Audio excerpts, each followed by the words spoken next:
अहमक्तदा मयाम तराम ओक्सरी लोइना channel सिंग असि थागतचगदोरिबा video से अखोइगी युमथों खोदिंगदा कानगदबा दुगमा video अमने मदुदी अखोइने युम साबगी मतंग मसिगी मतंग बने हाबे तारे युम साबगी मतंग हाबेदी अखोइगी करी थादा करी नुमिता साबदा फगदगे हाबेगी मतंग थासिदा फफता खर खाइदुए अदुगा लोइना अखोइना करिगुमा युम अमा सामदाय मतमदा अखोइना पांजीगुमा ताने मदुदा अखोइगी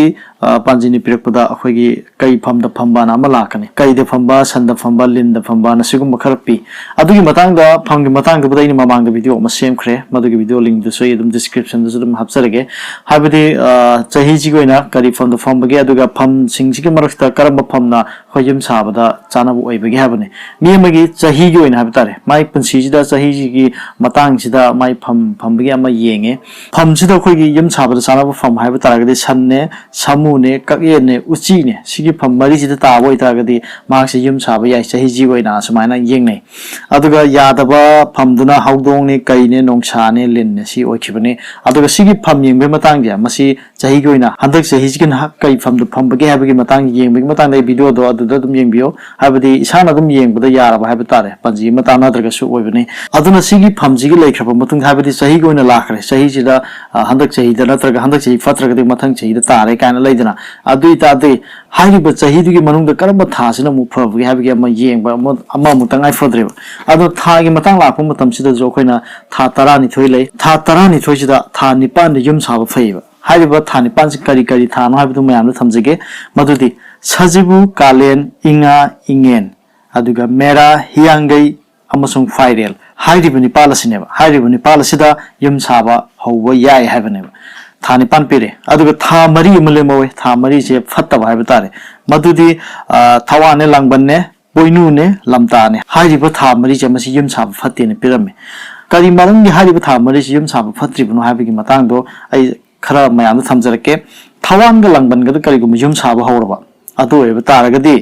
था 2 सिदा युम कई साबा हौबदि युम मै चाई मैहौ मैसा लांगी इमुंग इसौ लांगी वखल पुंगनिंग पांगदिंग मानदे हाबदि वखल मानदे अमगा वहौ कैहौ अवा अना नंगी लंथुम चंगबा वाली युम्बु पुंसीदि सुमाइना हारिबा थानि हाबदि थवाने लांगबन्ने सिदा सारगदि सुमाइना फत्तबा पीबा अदु करिगुम सादबा यादबो एबा तारगदि सादबा यादबा मतंग थोक्लबदि संकोन ओइना साव हाबदि सनगी अखोइ संगोनजे सि ओइना साव युमने खलगा साबना तब हाम खोजे संगोन ओइना साव खरा साफै हाय अदु सासना संकालबदि खरा हेना साफै हाय हाबदि युमजे अखोइना मी संग्द्रिकांदा संगाबजे अखोइना सनगुम्बा कैगुम्बा मना हाबदि संगोनगी मोंगदा हाना साजलगा अदुगी मतुंगदा युम ओइना ओंथरकदोनि अदुमाइना हौ हाय सादबा यादबा तंगाइ फदबा लैरगदि हाबनि अदुना हारिबा थाने से फतेने पिरमबनि थवान गलांगबनगसे अदुगा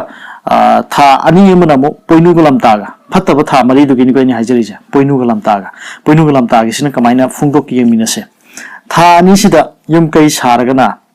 फाजिल पुनसिनबा Afak अफाई खुजिल थौरांग थोक्ते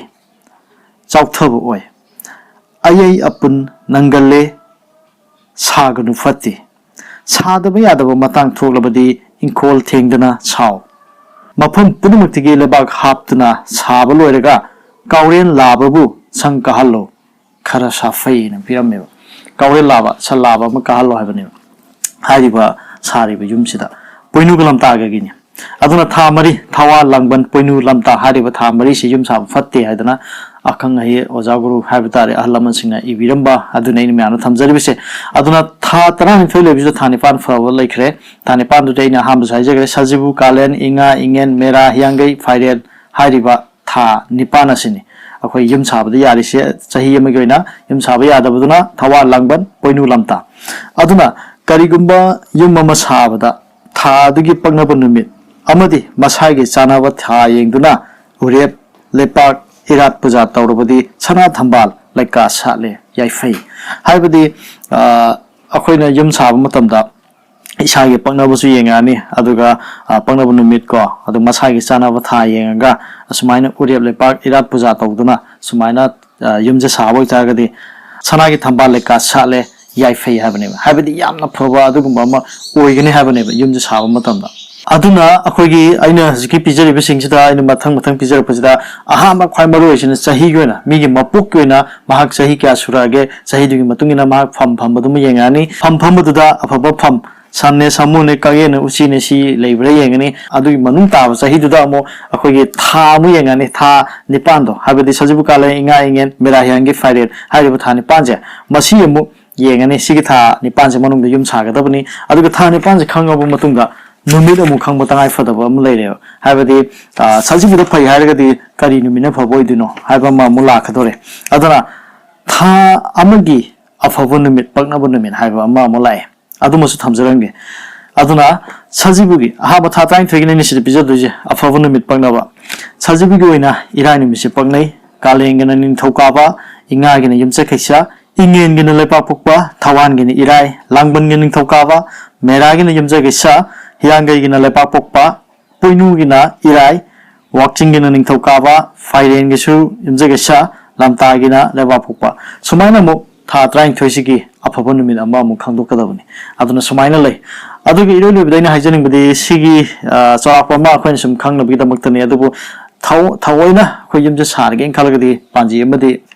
tana da basuma yaroi habidi isai ko thi yengdan khotana tawga yumbu du gyab tare adamai tawga yengbi waidana sumaina thamjage ngasi hana thamjari bisinga si akhoi gi maitay yum saron haiba adugum larik ama irabo ningthauja haiba asina ibiba adugum larik ama dagi thina jabadagi mayando mu khudol tamjabani masida phungdo bisinga sina akhoi gi mi amagi yum ama saba matamda aduke mate akhoi gi kanabo oigani habidi yum naha ori bising yum ama sajarage isagi yum ama thamjarage haba laidra habidi magi labsigi mi mana yum saba matam sai ni phugi me an phugi la phum ka haina bane adu matam da khoi yum sanai aduna yum sabagi matang gar phum matam da masigu musira yeng da ba da ba khara lai aduna masi khangmina sai aduna ngasi gi video si thaga chabani me an kana gani khalaga sinjabani aduna karigumba isa ke yum ma sarage haiba taragadi akhoi gi aina hana sajari duni mapok tha dugi oina kari phamda phambagi yengani aduga sahi goina thani pan afava thani pan karam karam mono khangdo ni thani pan digi monung da mo akhoi